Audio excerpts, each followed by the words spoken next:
Caitlin Clark's golf handicap, plus 5 other things we learned about her. Caitlin Clark has one goal for this week's LPGA Pro-Am appearance. "I don't want to hit anyone with a golf ball. That's my #1 priority," she said.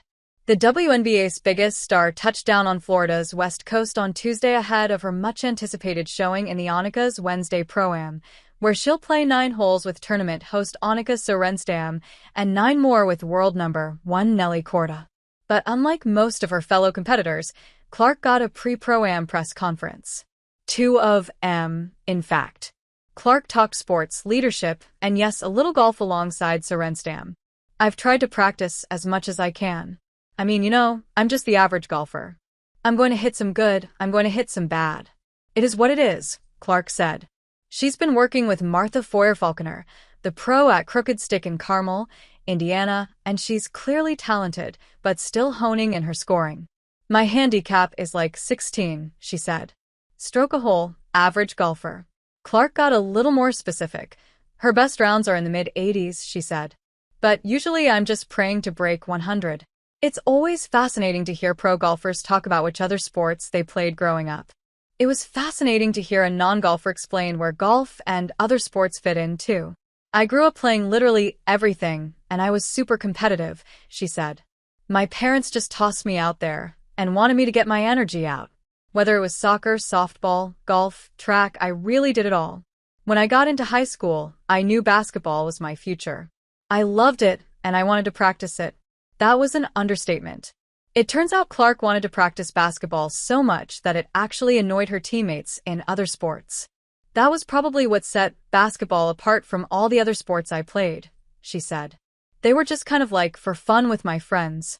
I was really competitive, but I didn't take extra time out of my day to go work on my game and be better than everybody else. I think that's what helped figure out the path I wanted to take. Like, I remember in high school I played soccer, and I was on varsity and I loved it. But my teammates would get mad because I would go and practice and work out and do basketball right before we had our soccer games. They couldn't believe I was doing that. I had to give up soccer, even though I loved it." Sitting beside her, Sorenstam could relate. "I played soccer too," she said.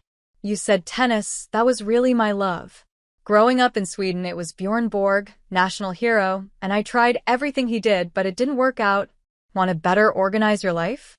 Follow Clark's Sunday routine. Gosh, now that I'm not in season, I try to plan my week out before I start the week, like every Sunday," she said. "I think that helps me know exactly what I have to get done when I'm going to get my workouts in.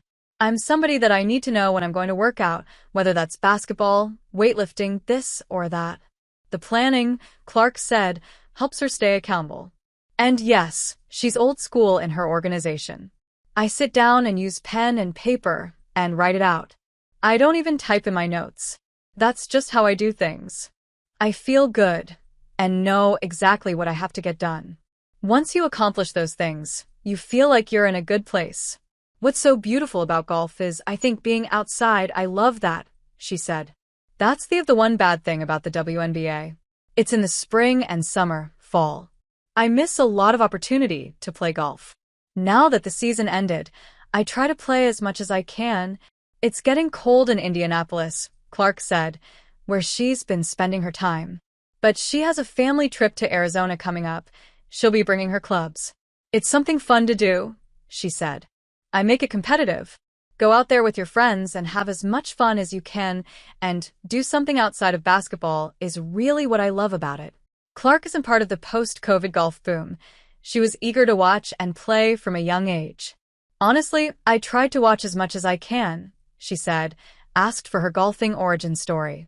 "Rory was probably one of my favorite players growing up. I would have the TV on watching him. I had this pink cute golf club set growing up that I got for one of my birthdays. I would beg my dad to take me out and go golfing.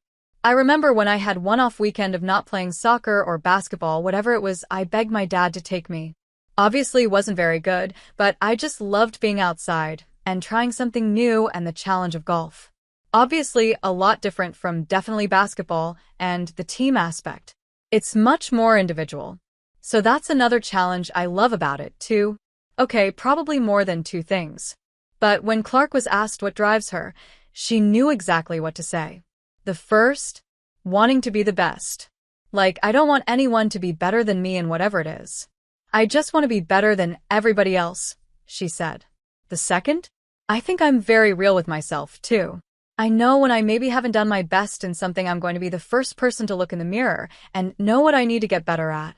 Those two things help me be the best. I can be very honest and real with myself. Definitely, the younger generation struggles with that. They always want to point fingers.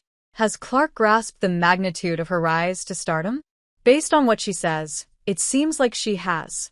It's just that she seems so down to earth about the whole thing that you almost forget just how out of this world the entire thing has been. For me, it's really cool to see the way things have changed, she said.